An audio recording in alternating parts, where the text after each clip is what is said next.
Hey everyone! If you've ever fumbled around trying to split the bill at a restaurant or rushed to pay a friend back for concert tickets, Apple's latest update might just be what you've been waiting for. Say hello to Tap to Cash, a brand new feature rolling out with iOS 18. Let's dive into what this means for you and me. Imagine this. You're at a coffee shop and you owe your buddy some cash for that extra shot of espresso.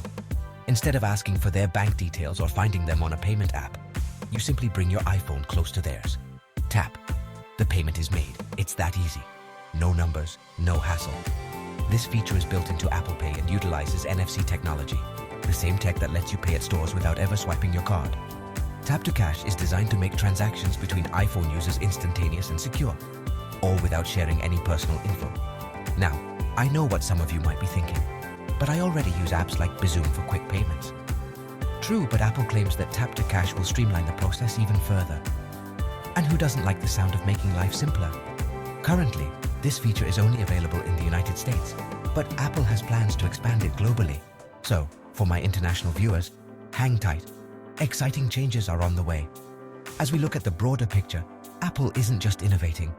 They're reshaping how we think about personal finance. They're making it less about the numbers and more about connectivity and ease.